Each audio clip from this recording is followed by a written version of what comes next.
हमारे YouTube channel पे आपका स्वागत है। ऐसे ही वीडियोस के लिए चैनल को सब्सक्राइब, लाइक, शेयर करना ना भूलें और बेल आइकन ऑन करें ताकि आपको नए वीडियोस की नोटिफिकेशन मिलती रहे। Rebirth of the ultimate pen god. Chapter 1, शिक्षक। क्या यह निबंध भूतों के बारे में लिखा जा सकता है? क्या मेरी क्लास इतनी ज्यादा सम्मोहक, हिप्नोटिक है? आर्यन शर्मा, खड़े हो जाओ। एक शांत, दबी हुई महिला आवाज पोडियम से गूंजी। आर्यन शर्मा का शरीर जोर से कांप उठा और वह डेस्क से उछलकर खड़ा हो गया। उसकी काली पड़ी दृष्टि धीरे धीरे साफ होने लगी। चारों ओर देखा। एक सेकंड पहले जो स्टडी रूम टेकआउट बॉक्स और धुएं से भरा था, वह गायब हो चुका है। और अभी सफेदी वाली दीवारें उखड़ रही हैं। परीक्षा के पेपर कोने में एक किले की तरह ढेर थे। पोडियम के ऊपर एक एलसीडी स्क्रीन पर उल्टी गिनती स्पष्ट रूप से दिखाई दे रही है।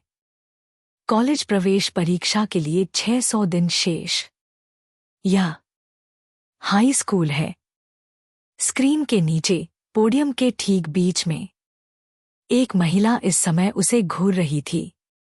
एक बिजनेस सूट, बिना फ्रेम का चश्मा और एक शांत, अलग-थलग आचरण। प्रिया वर्मा। वह एक शैतानी होमरूम टीचर थी जिसने 22 साल की कम उम्र में एक सबसे निचले रैंक वाली क्लास का कार्यभार संभालने की हिम्मत की और उसे 1 साल के भीतर ग्रेड में शीर्ष 3 क्लास में बदल दिया था। चश्मे के पीछे शरद ऋतु की झील जैसी सुंदर, फिर भी ठंडी और अलग-थलग आंखें थीं। भले ही वे आधे क्लासरूम से अलग थे, आर्यन शर्मा उसकी नज़र में दबाव महसूस कर सकता था। कोई आश्चर्य नहीं कि छात्र चुपके से उसे पागल शेन, क्रेजी शेन कहते थे। आर्यन शर्मा, मुझे जवाब दो, मैंने अभी क्या कहा? प्रिया वर्मा ने अपनी 4 लंबी उंगलियों से लयबद्ध तरीके से लेक्चर हॉल पर थपथपाया। इससे डा डा डा डा की आवाज आती है। एक पल में उसे लगा जैसे उसके दिमाग पर चोट लगी हो। अनगिनत यादों के टुकड़े उसके दिमाग में घुस गए। उसका नाम आर्यन शर्मा है, वह 27 साल का है और वह उद्योग में एक छोटी सी प्रतिष्ठा वाला एक पटकथा लेखक, स्क्रीन राइटर है। अभी अभी वह एक स्क्रिप्ट पर काम कर रहा था जिसे वह लंबे समय से योजना बना रहा था जब तक कि उसकी आंखें खून से लाल नहीं हो गईं। मैंने बस एक झपकी ली। मैं 10 साल पहले अपने हाई स्कूल के क्लासरूम में वापस कैसे आ गया? मैं जरूर बहुत थक गया हूँ। यह सपना इतना वास्तविक लगा। नहीं, क्लाइंट को ड्राफ्ट पर सो चाहिए, मैं और सो नहीं सकता। उसने खुद से बड़बड़ाया और अपनी बांह को जोर से चुटकी ली। एक स्पष्ट दर्द तुरंत हुआ। यह सपना नहीं है। लेकिन मैं न तो कार दुर्घटना में था, नहीं मुझे कोई जानलेवा बीमारी थी। मेरे माता पिता अभी भी जीवित हैं। मैं समय यात्रा, टाइम ट्रैवलिंग करके यहाँ कैसे आ गया? उसने अपनी साफ, अपरिचित हाथों को ध्यान से देखा। न कोई गांठें, कैलिसेस, न कोई निशान, बस एक 17 साल के लड़के का पतलापन। उसका दिल अचानक कस गया। यह शारीरिक दर्द नहीं था। उसका सावधानीपूर्वक तैयार किया गया उपन्यास, द साइलेंट विटनेस। वह अंत, जिसकी उसने हजारों दिनों और रातों तक कल्पना की थी, पौराणिक दर्जा हासिल करने से बस एक स्ट्रोक दूर था। उसका पूरा 27 साल का जीवन अपने समय के साथ, उस समय और स्थान में हमेशा के लिए खो गया है जहां कभी वापस नहीं लौटा जा सकता। क्यों? किस आधार पर? वह चिल्लाना चाहता था, इस बेतुकेपन पर सवाल उठाना चाहता था।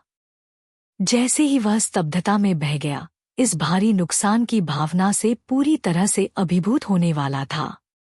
आर्यन शर्मा, तुम वहां क्यों खड़े हो? बोलो। प्रिया वर्मा के अधीर आग्रह ने अस्थायी रूप से उसे निराशा से बाहर निकाल दिया। वह अपनी तंद्रा से बाहर निकला और ड्राफ्ट पेपर पर नजर डाली जो उसके डेस्कमेट करण मेहता ने उसे पहले सौंपा था, जिस पर 2 शब्द एक भड़कीली शैली में लिखे थे। उसने संकोचपूर्वक उत्तर दिया, क्या यह डर फियर है? प्रिया वर्मा का भाव थोड़ा नरम पड़ा, लेकिन बर्फीला बना रहा। कम से कम तुम पूरी तरह से सोए नहीं हो। बैठ जाओ। अगर यह फिर से हुआ तो तुम दरवाजे के पास खड़े होकर सोओगे। आर्यन शर्मा बैठ गया और उसका डेस्कमेट करण मेहता तुरंत उसके पास आया, आंख मारकर उस पर हाव भाव बनाने लगा। वाह शर्मा भाई, तुम वर्मा मैम की क्लास में सोने की हिम्मत करते हो? मैं तुम्हें सच्चा आदमी मानता हूं। उसने अनमने ढंग से उत्तर दिया। उसने क्लासरूम की दोनों दीवारों पर नजर डाली। दीवार पर बिंगसिन, लूजुन, बाजिन और शेक्सपियर जैसे साहित्यिक दिग्गजों के नाम होने चाहिए थे। लेकिन अब दीवार पर लटके नाम न्यूटन, आइंस्टीन, कियान जुसेन, यांग जेनिंग और झो पेयुआन जैसे वैज्ञानिकों के हैं।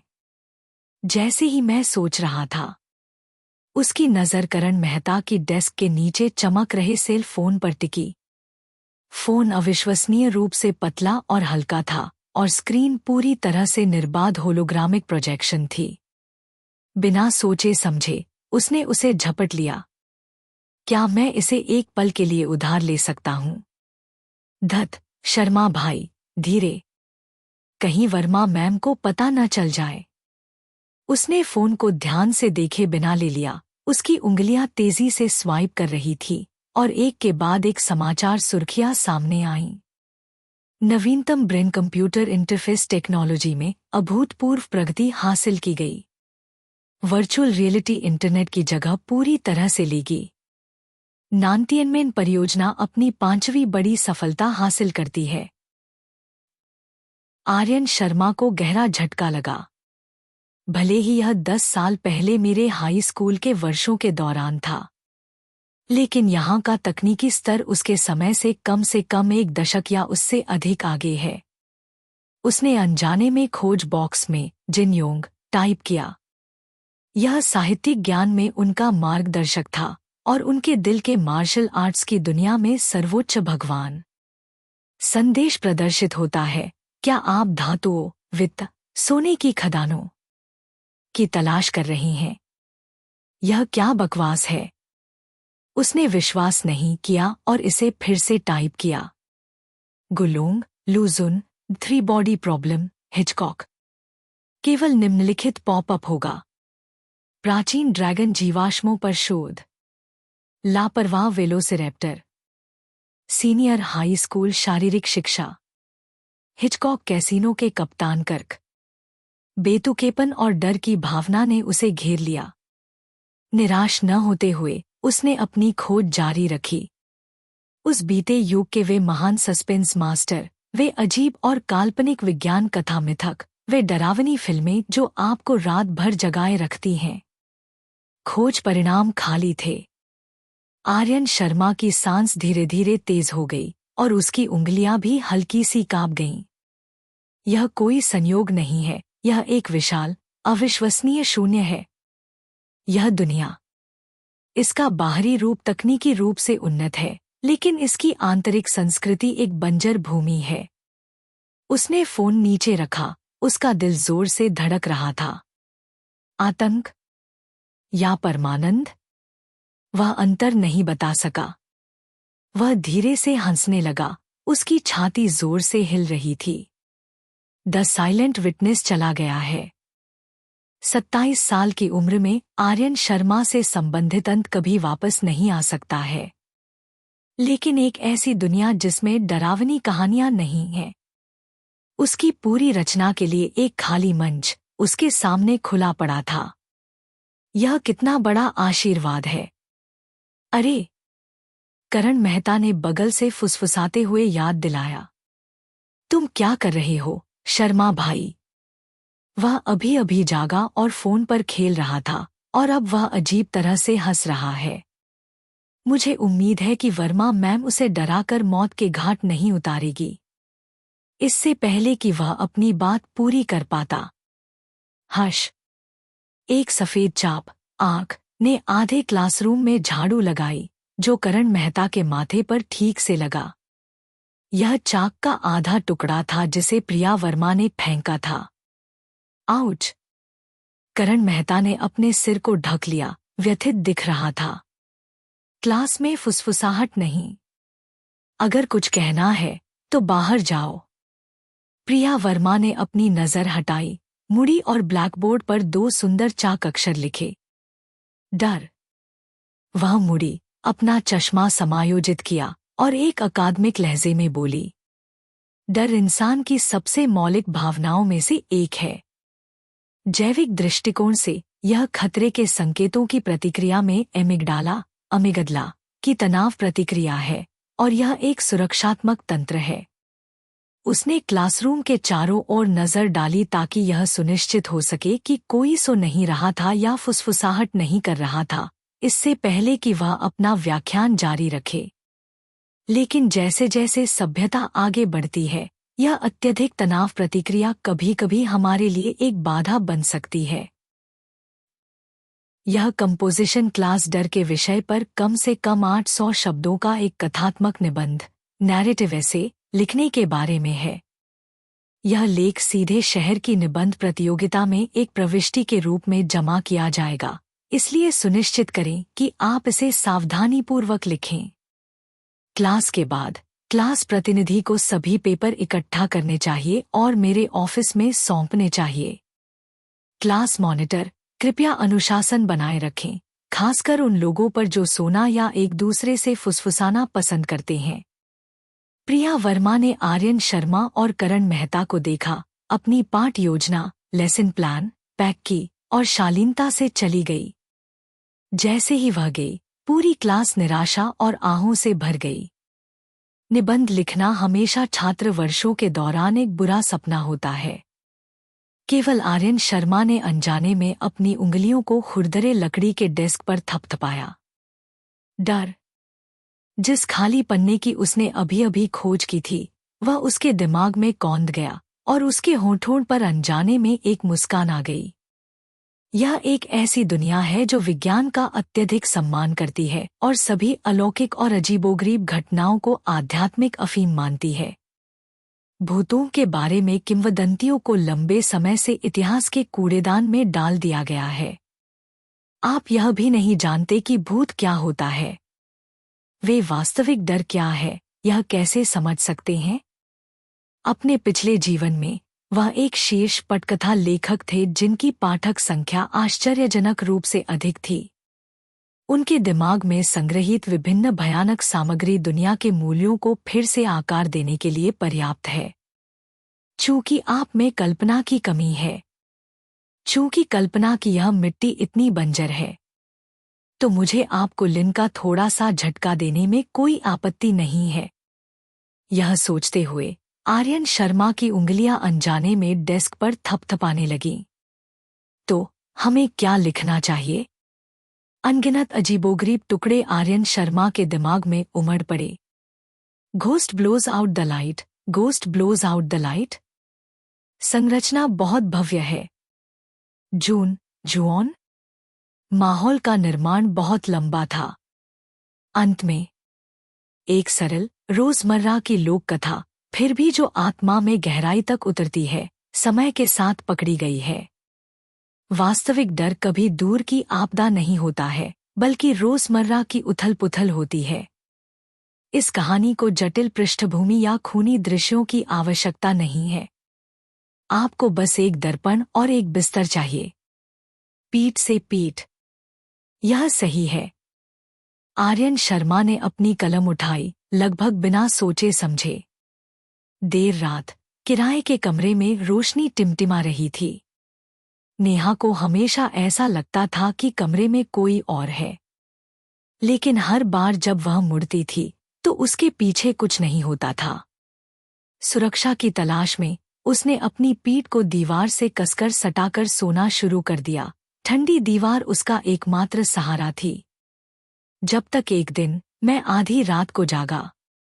उसने खिड़की से छनकर आ रही पीली चांदनी से कमरे के आर पार लगे पूरे शरीर के दर्पण को देखा। दर्पण में लाल रंग की एक महिला चुपचाप उसकी पीठ पर लेटी हुई थी, उसका गाल उसकी गर्दन के पिछले हिस्से से कसकर सटा हुआ था, उसके साथ पीठ से पीठ लगाए। Chapter 2 pen name the dream weaver of hell. Office में प्रिया वर्मा थकी हुई लग रही थी और कनपटी रगड़ रही थी। शहर के लेखक संघ, राइटर्स एसोसिएशन की सदस्य के रूप में उन्हें होनहार युवा लेखकों के चयन के लिए इस प्रतियोगिता से बहुत उम्मीदें थीं। लेकिन उन्होंने क्लास प्रतिनिधि द्वारा अभी-अभी ऑफिस में लाए गए 1 दर्जन से अधिक निबंधों को पलटा। उन्हें बस अंधेरे का डर, परीक्षाओं का डर, माता-पिता की डांट का डर ही दिखा। पुरानी बातें, कुछ भी नया नहीं। आजकल के छात्रों में कल्पना शक्ति की सचमुच कमी है। उसने आह भरी और लापरवाही से नीचे रखा निबंध उठाया। नाम आर्यन शर्मा। हम्मा, वह लड़का जो क्लास में सोता है। प्रिया वर्मा को कोई उम्मीद नहीं थी और उन्होंने यूं ही मुख्य पाठ पर नजर डाली। शीर्षक पीठ से पीठ। यह जानबूझकर रहस्यमय बनाया गया है। निबंध का शीर्षक भी स्पष्ट रूप से नहीं बताया गया है। कोई इसे पढ़ना कैसे जारी रख सकता है? उन्होंने अपने मन में शांत आकलन किया। यह देखना चाहती थी कि क्लास में सोने वाला यह छात्र कौन सी तरकीब निकाल सकता है। देर रात किराए के कमरे में रोशनी टिमटिमा रही थी। सेटिंग का शुरुआती विवरण पारंपरिक है, हाई स्कूल के छात्रों द्वारा इस्तेमाल किया जाने वाला एक सामान्य क्लिच। उन्होंने धैर्यपूर्वक पढ़ना जारी रखा। नेहा को हमेशा ऐसा लगता था कि कमरे में कोई और है, लेकिन हर बार जब वह मुड़ती थी तो उसके पीछे कुछ नहीं होता था। दूसरे पैराग्राफ को पढ़ते ही उनकी जांच करने वाली नज़र थोड़ी तेज हो गई। शब्दों का चुनाव संक्षिप्त है, माहौल अच्छी तरह से बनाया गया है और यह काफी दिलचस्प है। क्लास में सोने वाले छात्र के रूप में उसमें कुछ लेखन कौशल तो हैं। उन्होंने पढ़ना जारी रखा। लाल पेन पकड़े हुए उनकी उंगलियां अनजाने में कस गईं जब उन्होंने पढ़ा, जब तक एक दिन मैं आधी रात को जागा। यह एक तकनीक है जिसमें कुछ मनोवैज्ञानिक सुझाव शामिल हैं, लेकिन यह अंततः केवल चतुराई है। लेखक संघ की सदस्य के रूप में उन्होंने स्थिति का तर्कसंगत रूप से विश्लेषण किया। हालांकि जब उनकी नज़र आखिरी पैराग्राफ पर पड़ी, खासकर आखिरी वाक्य, उसके साथ पीठ से पीठ लगाए, उनका सारा व्यावसायिकता, तर्कसंगता और गर्व तुरंत टूट गया। ऑफिस में अजीब चुप्पी थी, केवल कागजों के पलटने की सरसराहट थी। एक सहरन उनकी रीढ़ की हड्डी से फट पड़ी और सीधे उनके सिर के पिछले हिस्से तक चली गई। उन्हें अपनी गर्दन के पीछे एक अजीब ठंडक महसूस हुई, हल्की नमी के साथ, जैसे वहां कुछ सांस ले रहा हो। धड़ाम! उन्होंने गलती से कंपोजिशन बुक को जोरदार आवाज के साथ मेज पर फेंक दिया। प्रिया वर्मा की सांस गले में अटक गई और वह अपनी सीट से उछलकर डर के मारे पीछे मुड़ गईं। उनके पीछे कोई नहीं था, केवल एक ठंडी, सफेद दीवार थी। लेकिन उनकी नज़र दीवार पर टिकी थी, जो अब उन्हें किसी सहारे जैसी नहीं लग रही थी। इसके बजाय यह एक विशाल, ठंडी पीठ थी। अभी-अभी मैं अपनी पीठ इसके सहारे लगाकर बैठी थी। यह एहसास उन्हें कहानी से भी ज्यादा सेहरा गया। लेकिन जासूसी किए जाने और बहुत करीब होने की भावना को वह झटक नहीं पा रही थी। हफ हफ, वह जोर से सांस ले रही थी, उनकी छाती जोर से हिल रही थी। यह क्या है? एक हाई स्कूल का छात्र ऐसे मर्मभेदी शब्द जो व्यक्ति की हड्डियों तक में समा जाएं, कैसे लिख सकता है? प्रिया वर्मा ने मेज पर रखी कंपोजिशन बुक को घूरा। पूरे 5 मिनट तक उन्होंने 1 इंच भी हिलने की हिम्मत नहीं की। कमीना! प्रिया वर्मा ने दांत पीसे और वे 2 शब्द निकाले। वह दहशत में थी, उनकी उंगलियां अनियंत्रित रूप से कांप रही थी। कुछ मिनट बाद जब उनके दिल की तेज धड़कन थोड़ी कम हुई, तो शर्म की भावना उन पर हावी हो गई। मैं एक वयस्क और एक भाषा कला शिक्षक जो तर्कसंगत सोच की वकालत करती है, एक छात्र के निबंध से इतना डर कैसे सकती हूँ। उन्होंने गहरी सांस ली, खुद को मजबूर करके निबंध को फिर से उठाया और इसे एक पेशेवर और तर्कसंगत दृष्टिकोण से समझने की कोशिश की। यह केवल संकुचित जगहों और दृश्य भ्रम का उपयोग कर रहा है। एक सामान्य मनोवैज्ञानिक सुझाव तकनीक। वह खुद से बड़बड़ाई, लेकिन जब उनकी नजर फिर से उसके साथ पीठ से पीठ लगाए वाक्यांश पर पड़ी, उन 6 शब्दों में एक जादुई शक्ति लग रही थी जो उस सहरन को उनकी हड्डियों में वापस डाल रही थी। उन्होंने विरोध की एक अभूतपूर्व भावना महसूस की। एक ओर मैं इतनी डरी हुई थी कि मैं इस निबंध को फाड़कर जला देना चाहती थी। दूसरी ओर एक अस्वस्थ जिज्ञासा उन्हें यह पता लगाने के लिए प्रेरित कर रही थी कि इन शब्दों को लिखने वाले व्यक्ति के दिमाग में किस तरह की भयानक दुनिया छिपी हुई थी। अंततः आवेग तर्क पर हावी हो गया। उन्होंने अपना फोन निकाला, उनके हाथ कांप रहे थे, और निबंध की एक तस्वीर ली। फिर उन्होंने जंगचेंग लेखक संघ आंतरिक संचार समूह खोला, एक समूह जिसमें लगभग कभी कोई सक्रिय सदस्य नहीं था, और तस्वीर भेज दी। फिर पाठ की एक पंक्ति दिखाई दी। दोस्तों, कृपया मुझे यह फैसला करने में मदद करें कि क्या यह साहित्य की श्रेणी में आता है। यह सब करने के बाद उन्होंने महसूस किया कि उनकी हथेलियों में पसीना आ रहा था। उन्होंने होमवर्क बुक पर लिखे नाम को देखा। उस पल केवल एक ही विचार उनके दिमाग पर हावी था। किस तरह के राक्षस ने इस तरह का पाठ लिखा है? उनकी नज़र में राक्षस ऑफिस में क्या हो रहा था उससे पूरी तरह अनजान था। जब मैं घर पहुंचा तो मेरे माता पिता अभी तक काम से नहीं आए थे। आर्यन शर्मा ने खुद को अपने छोटे से बेडरूम में बंद कर लिया और भनभनाहट करते हुए पुराने कंप्यूटर को चालू किया। उन्होंने नंबर 1 सबसे लोकप्रिय उपन्यास मिक्सटॉन पर क्लिक किया और जल्दी से कुछ अध्याय पलटे। थोर 7 ने अपने फ्यूजन इंजन को सक्रिय किया, शक्ति को 120% तक बढ़ाया और उसकी दाहिनी बाह पर किलर उच्च आवृत्ति कण ब्लेड पॉप आउट हुआ जो 3800 वाट के चरम ऊर्जा स्तर तक पहुंच गया। प्रतिद्वंद्वी की ब्लैक होल में की संरक्षक ऊर्जा ढाल तुरंत तैनात हो गई जो 4000 वाट तक के ऊर्जा प्रभावों का सामना करने के लिए गणना की गई थी। आर्यन शर्मा ने इसे देखते हुए माथे पर बल डाला। पूरा पाठ ठंडे मापदंडों के टकराव और सेटिंग स्पष्टीकरण से बना है। चरित्र की प्रेरणाएं और भावनात्मक विवरण एक उत्पाद मैनुअल जितने नीरस हैं। फिर उन्होंने पढ़ने की सूची में शीर्ष क्रम की किताब शहर में सबसे मजबूत स्टॉक गॉड पर क्लिक किया। नायक वांग फैन को याद आया कि उसके नए चिप के जारी होने के कारण 3 दिन बाद हुआक्सिन टेक्नोलॉजी के स्टॉक की कीमत बढ़ जाएगी और उसने निर्णायक रूप से अपनी पूरी दौलत 1 लाख युआन का निवेश किया। बार बार खरीदने और बेचने के लिए सूचना विषमता का लाभ उठाने के अलावा नायक एक भावनाहीन पैसा बनाने वाली मशीन जैसा है जिसमें कोई चरित्र चाप या कथानक मोड़ प्लॉट ट्विस्ट्स नहीं है। आर्यन शर्मा ने वेबपेज बंद कर दिया और धीरे से हंसे बिना नहीं रह सका।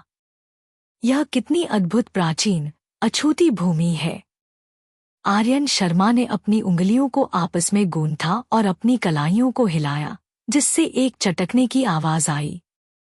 इस दुनिया में जो निरपेक्ष तर्कसंगता की पूजा करती है और श्रद्धा की कमी है, वह एकमात्र स्वप्न बुनकर बनने का इरादा रखता है। एक नया खाता पंजीकृत करें। कलम का नाम नरक का स्वप्न बुनकर, ड्रीम वीवर ऑफ हेल। नई किताब का शीर्षक मानव संसार एक जेल के समान है। विवरण बॉक्स में उन्होंने वे शब्द टाइप किए जिन्होंने लाखों पाठकों को रात भर जगाए रखा था। इस मैली और बुरी दुनिया में नरक खाली है, बुरी आत्माएं पुनर्जीवित हो गई हैं और मानव संसार एक जेल के समान है। भूतों को मारा नहीं जा सकता। भूतों से निपटने वाली एकमात्र चीज भूत ही हैं। केवल भूतों के पैटर्न को समझकर ही आप जीवित रह सकते हैं। पाठ की प्रत्येक पंक्ति एक ठंडे चाकू की तरह है जो इस ग्रीनहाउस जैसी दुनिया में घुस रही है। मुख्य पाठ शुरू होता है। उन्होंने इसे हूबहू कॉपी नहीं किया, बल्कि सूक्ष्मता से पृष्ठभूमि को उनके पैरों के नीचे के नदी शहर से बदल दिया। डर के लिए एक वास्तविक विसर्जन, इमर्शन की भावना सबसे अच्छा उत्प्रेरक है। पहला अध्याय, दरवाजे पर दस्तक। धप धप धप। सुबह के 2:30 बजे थे। दस्तक फिर से ठीक समय पर सुनाई दी। यांग जियान ने पीफुल से देखा और बाहर केवल मौत जैसा अंधेरा देखा। उसे अपने अंदर एक सहरन महसूस हुई, क्योंकि वह जानता था जो चीज दरवाजे के बाहर खड़ी है वह निश्चित रूप से इंसान नहीं है। आर्यन शर्मा की उंगलियों के नीचे घिसापिटा कीबोर्ड करा उठा। अपने पिछले जीवन के एक शीर्ष पटकथा लेखक की पूरी शक्ति के साथ उनके दिमाग में खुदे हुए भयानक दृश्य बाहर निकल आए। 3 घंटे, 10,000 शब्द, लगातार 5 अध्याय जारी किए गए। जिस क्षण आर्यन शर्मा ने प्रकाशित करें पर क्लिक किया, उन्हें लगा जैसे उन्होंने एक पिंजरे में बंद राक्षस को छोड़ दिया हो। जाओ, उन्होंने स्क्रीन पर फुसफुसाया। जाओ और इस सरल दुनिया को एक छोटा सा झटका दो। चैप्टर 3, चुप रहो, वह तुम्हें देख रहा है। अगले दिन सुबह सुबह जैसे ही आर्यन शर्मा ने क्लासरूम में प्रवेश किया, उसे लगा कि कुछ गड़बड़ है। बहुत ज्यादा शांति थी। आमतौर पर शोरगुल वाला सुबह का पठन समय अब पूरी तरह से शांत था। कोई भी जोर से बोलने की हिम्मत नहीं कर रहा था। पीछे की पंक्ति में कुछ लड़के एक साथ सिमटे हुए थे। उनके चेहरे पीले और आंखें काली थीं। यार, कल रात ठीक से सोया? मैंने तो वो किताब पूरी पढ़ ली और सारी रात लाइट जलाकर रखी, फिर भी दरवाजे के बाहर कदमों की आहट महसूस होती रही। पूछो मत। मेरी माँ आधी रात को बाथरूम गई थी और दरवाजा खुलने की आवाज से मैं लगभग उछल गया। वो किताब का नाम अब स्कूल के फोरम पर प्रतिबंधित शब्द बन गया है। वे कहते हैं कि इससे छात्रों में घबराहट फैल जाएगी, लेकिन इसे निजी तौर पर प्रसारित किया जा रहा है। जितना ज्यादा प्रतिबंध, उतना ज्यादा उत्साह। सच में? कौन सी किताब इतनी डरावनी है? तुम जानते नहीं उसका नाम मानव संसार एक जेल के समान है। ड्रैगन स्काई फोरम पर अभी हंगामा मचा हुआ है। कह रहे हैं कि इस किताब को पढ़ने से बुरी आत्माएं तुम्हें निशाना बना सकती हैं। आर्यन शर्मा ने अपनी भौहें उठाईं। परिणाम उम्मीद से भी बेहतर लग रहे थे। उसने शांति से अपना फोन निकाला और लेखक के बैकएंड में लॉग इन किया। डेटा ताज़ा हुआ। आर्यन शर्मा की पुतलियां थोड़ी सिकुड़ गईं। सिर्फ एक रात में 99+ और अपडेट की मांग, requests for more updates, 99+ likes, 99+ टिप्पणियां, कमेंट्स। बुक रिव्यू सेक्शन विलाप से भरा था और पाठकों की टिप्पणियां डर और उत्साह का मिश्रण थी। भौतिकवादी योद्धा, यह किताब लत लगाने वाली है। मैंने इसे कल रात पढ़ा और बाथरूम जाने से इतना डर गया कि सुबह होने तक रोक कर रखा। लेखक, तुमने मेरा मूत्राशय वापस लेना है। रात का उल्लू, क्या अद्भुत कॉन्सेप्ट है। भूत मारे नहीं जा सकते? हम यह गेम कैसे खेलेंगे? यह कितना निराशाजनक है। लेकिन मैं रुक नहीं पा रहा हूं। मेरा पनीर किसने हटाया? मैं बिस्तर पर हूं, लेकिन मुझे बार बार ऐसा लग रहा है कि कोई कंबल के बाहर रेंग रहा है। मदद, तत्काल। लेखक का आग्रह करने वाला दीवाना, 10 उपहार भेजे गए हैं। लेखक, कृपया जल्दी अपडेट करें। जब तक तुम लिखने की हिम्मत करोगे, मैं पढ़ने की हिम्मत करूंगा। आर्यन शर्मा ने टिप्पणियों को स्क्रॉल किया। उसकी उंगलियां मेज पर हल्के से थपथपा रही थीं। दूसरे लोगों की भावनाओं में हेरफेर करने का रोमांच सचमुच मोहक होता है। यह बताता है कि क्यों अपने पिछले जीवन में एक शीर्ष स्तरीय विज्ञान विश्वविद्यालय से स्नातक होने के बावजूद उसने अभी भी दृढ़ता से पटकथा लेखन के लिए खुद को समर्पित कर दिया था। इसी क्षण क्लासरूम के दरवाजे पर रोशनी मंद हो गई। एक लंबी आकृति ने सुबह की रोशनी को अवरुद्ध कर दिया। प्रिया वर्मा वहां खड़ी थीं। उनका चेहरा सामान्य से ज्यादा पीला था और आंखों में स्पष्ट रूप से खून के धब्बे थे। उनकी नजर तेजी से क्लासरूम पर घूमी, अंततः आर्यन शर्मा पर टिकी। आर्यन शर्मा! आवाज से सिहरन दौड़ गई। पूरी क्लास तुरंत शांत हो गई और दर्जनों आंखें आर्यन शर्मा की ओर मुड़ गईं। इतनी सुबह सुबह वर्मा मैम द्वारा अकेले बुलाए जाने का मतलब है कि शायद मैं बर्बाद हो गया हूं। हालांकि आर्यन शर्मा शांत रहे और सबके सामने खड़े होकर क्लासरूम से बाहर चले गए। गलियारे के अंत में थोड़ी हवा चल रही थी। प्रिया वर्मा की पीठ उसकी ओर थी, उनके कंधे हल्के से तनावग्रस्त थे। मैम, आप मुझसे मिलना चाहती थीं? आर्यन शर्मा ने एक सवाल पूछा जिसका जवाब वह पहले से जानता था। प्रिया वर्मा अचानक मुड़ गई। उन्होंने कंपोजिशन बुक को अपने हाथ में कसकर पकड़ा हुआ था। उन ठंडी, सुंदर आंखों में अब बेहद जटिल भावनाएं मंथन कर रही थीं। सदमा था, भ्रम था और थकावट भी। स्पष्ट रूप से वह कल रात इस निबंध के कारण सो नहीं पाई थी। वह आर्यन शर्मा को घूर रही थी, उनकी आवाज कर्कश और लगभग अस्पष्ट थी। जब तुमने वह रचना पीठ से पीठ लिखी थी तो तुम क्या सोच रहे थे? क्या तुमने सच में इसे लिखा था? अपनी सुंदर होम रूम टीचर की हत्यारी निगाह का सामना करते हुए।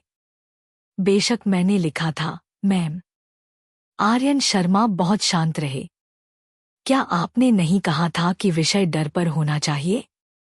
मुझे लगता है कि अज्ञात से ज्यादा डरावना कुछ भी नहीं है। प्रिया वर्मा ने गहरी सांस ली, अपने अभी भी तेजी से धड़कते दिल को शांत करने की कोशिश कर रही थी। कल रात उन्होंने इस निबंध को लेखक संघ समूह में पोस्ट किया था। वे पुराने लेखक जो आमतौर पर ताश के पत्तों के महल ढहने पर भी शांत रहने का गर्व करते थे, वे सभी आधी रात को हंगामा मचा रहे थे। कुछ ने कहा कि यह ध्यान आकर्षित करने के लिए है, अन्य ने इसे विधर्म, हेरेसी कहा। लेकिन ज्यादातर लोगों ने उन्हें निजी संदेशों में पूछा, यह छात्र कौन है? क्या कोई और रचनाएं हैं? क्या तुम्हें पता है कि तुम जो लिख रहे हो वह खतरनाक है? प्रिया वर्मा ने आर्यन शर्मा की आंखों में ध्यान से देखा। इस छात्र के चेहरे से कुछ समझने की कोशिश कर रही थी, जिसके ग्रेड आमतौर पर औसत दर्जे के थे। खतरा? आर्यन शर्मा ने मासूमियत का दिखावा करते हुए सिर झुकाया। मैम, क्या साहित्यिक रचना का उद्देश्य लीक तोड़ना नहीं है? अगर आप केवल फीकी, गुनगुनी चीजें ही लिख सकते हैं, तो साहित्य का क्या मतलब है? ये शब्द प्रिया वर्मा के दिल पर एक भारी वार की तरह लगे। उन्हें अचानक थोड़ी शर्म महसूस हुई जब उन्होंने अपनी मौलिकता रहित और औसत दर्जे की पुरस्कार विजेता रचनाओं के बारे में सोचा। तुम? प्रिया वर्मा एक पल के लिए अवाक रह गईं और फिर लंबी सांस लेने के बाद आह भरी। मैंने तुम्हारा निबंध शहर स्तरीय प्रतियोगिता के लिए जमा कर दिया है। हालांकि मुझे तुम्हें चेतावनी देनी होगी, ज्यादातर जज रूढ़िवादी हैं और तुम्हारी शैली शायद आकर्षक न हो। आर्यन शर्मा मुस्कुराए। धन्यवाद, मैम। मुझे पुरस्कार मिले या न मिले, इससे कोई फर्क नहीं पड़ता। मैं संतुष्ट हो जाऊंगा अगर मैं उन्हें डरा सकूं। प्रिया वर्मा को उनके शरारती रवैये पर हंसी आ गई। तुम? ठीक है, क्लास में वापस जाओ। भविष्य में देर रात इस तरह की चीजें लिखने से बचने की कोशिश करना। आर्यन शर्मा को जाते हुए देखकर प्रिया वर्मा को एक प्रबल पूर्वाभास हुआ। यह छात्र भविष्य में पूरे साहित्यिक जगत को हिलाकर रख देगा। क्लासरूम में वापस उसका डेस्कमेट करण मेहता तुरंत उसके पास आया, बहुत गपशप भरी निगाह से देखते हुए। शर्मा भाई, वर्मा मैम को तुमसे क्या चाहिए था? क्या तुम निबंध में विषय से भटक गए थे? आर्यन शर्मा ने रहस्यमय तरीके से मुस्कुराया। कुछ नहीं, हमने बस भूत से डरने के बारे में कुछ विचारों का आदान प्रदान किया। भूत? भूत क्या होता है? करण मेहता पूरी तरह से हैरान दिख रहा था। आर्यन शर्मा ने उसके कंधे पर थपथपाया। तुम्हें जल्द ही पता चल जाएगा। अगले दिनों में मानव संसार एक जेल के समान है का डेटा आसमान छू गया।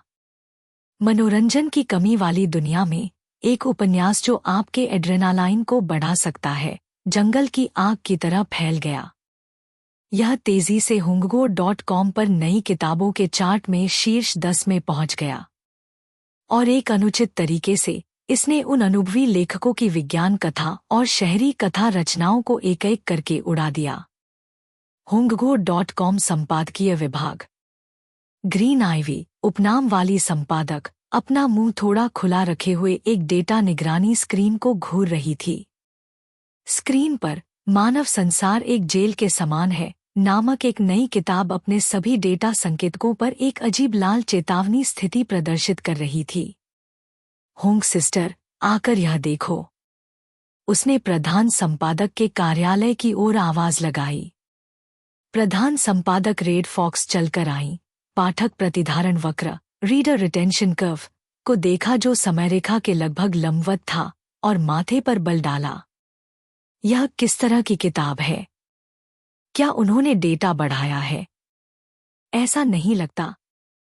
ग्रीन आइवी ने उपयोगकर्ता समीक्षा विश्लेषण, यूजर रिव्यू एनालिसिस, सामने लाया। देखिए, इस किताब का टिप्पणी अनुभाग उसी स्तर की अन्य नई किताबों की तुलना में 30 गुना ज्यादा सक्रिय है, लेकिन नकारात्मक भावनाओं की शब्दावली। उदाहरण के लिए, डर, सोने में असमर्थता और इतना डर जाना कि पेशाब निकल जाए 70% तक है। एक सामान्य किताब को पाठक प्रतिक्रिया, रीडर बैकलैश, के कारण बहुत पहले ही शेल्फ से हटा दिया जाता, लेकिन इसकी पाठक दर बहुत ज्यादा है। 98%। पाठक एक साथ आलोचना कर रहे थे और कहानी का अनुसरण कर रहे थे। कुछ तो टिप्पणी अनुभाग में अपडेट भी पोस्ट कर रहे थे ताकि सभी को पता चले कि वे सुरक्षित हैं। रेड फॉक्स का चेहरा गंभीर हो गया और उन्होंने तेजी से उपन्यास को पलटा। जब उन्होंने भूतों को मारा नहीं जा सकता वाली सेटिंग देखी तो वह हाफ उठीं। यह पूरी तरह से हमारे प्लेटफॉर्म के सामग्री सिद्धांतों का उल्लंघन करता है जो विज्ञान कथा पर केंद्रित हैं। उन्होंने फुसफुसाया। पास खड़े सामग्री जोखिम नियंत्रण टीम के प्रमुख शोर सुनकर पास आए। उनका चेहरा गंभीर था। प्रधान संपादक, इस किताब की सामग्री बहुत खतरनाक है। कानूनी विभाग के सहयोगियों ने पहले ही चेतावनी दी है कि यह कुछ लाल रेखाओं को पार कर सकती है। रेड फॉक्स चुप हो गई।